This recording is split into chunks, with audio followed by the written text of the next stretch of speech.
In the end times, who will arise, an anointed leader, a Messiah, who will lead the 10 tribes. In Hebrew, the word Mashiach, translated as Messiah, is anointed. Mashiach, Meshua. And the end times will arise several Messiahs, several people who will be anointed, that is appointed for specific tasks. In addition to the Messiah, son of David, who will be the final and ultimate Messiah, who will save all mankind. Before he comes, there will be other leaders, men of importance, men of destiny, who will have specific tasks of their own. One of those will be the Messiah, son of Joseph, and he will lead the 10 tribes. And he too will have divine powers, will have prophecy. According to the Malbim, he will have the power of prophecy and also the ability to perform miracles.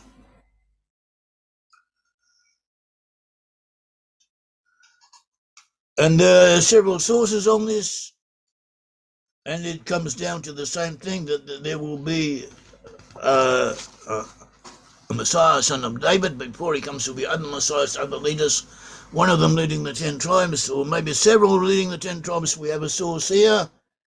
We have a source here in Midrash.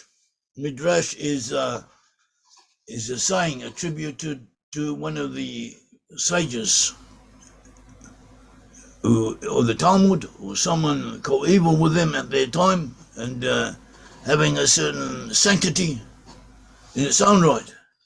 And it says, in the end times, this is what will happen. By the hand of who does the evil empire, that is the powers of Europe, who will arise in the end times. By the hand of who does the evil empire fall? By the hand of the anointed leader of war, who comes from Joseph. Rabbi Pingus, the name of Rabbi Shmuel, son of Naaman, said, we have received a tradition of the descendants of Esau, that is the evil empire, will fall only by the hands of the descendants of Rachel, that is Joseph and Benjamin. This is what it means. Surely the youngest of the flock shall draw them, that is Edom, out. Surely he shall make their habitations desolate with them. It goes on. In Jeremiah 49:20, and by the youngest of men, Joseph and Benjamin, for they were the youngest of the tribal patriarchs. And he quotes the Psalms, Gilead is mine. This is Eliyahu, who was an inhabitant of Gilead. Manasseh is mine. This is the Messiah, one of the Messiahs from Manasseh, will arise from the descendants of Manasseh. And it says, before Ephraim and Benjamin and Manasseh, stir up your strength. Ephraim also is the strength of mine head.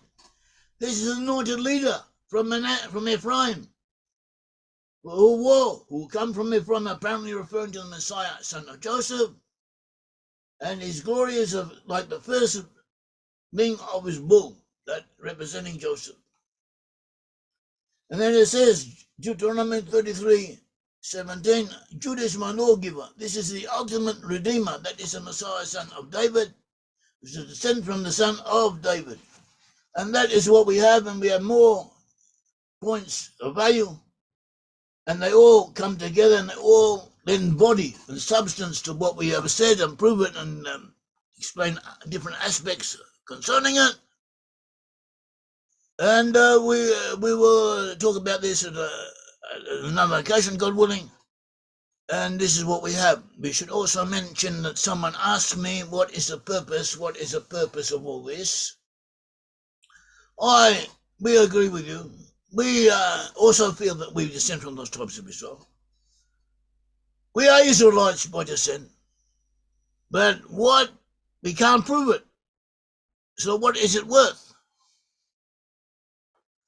So we are still ourselves searching for answers on this question and other questions. But so far we now have come to understand that this is part of the working of divine providence, that God Almighty wanted it this way.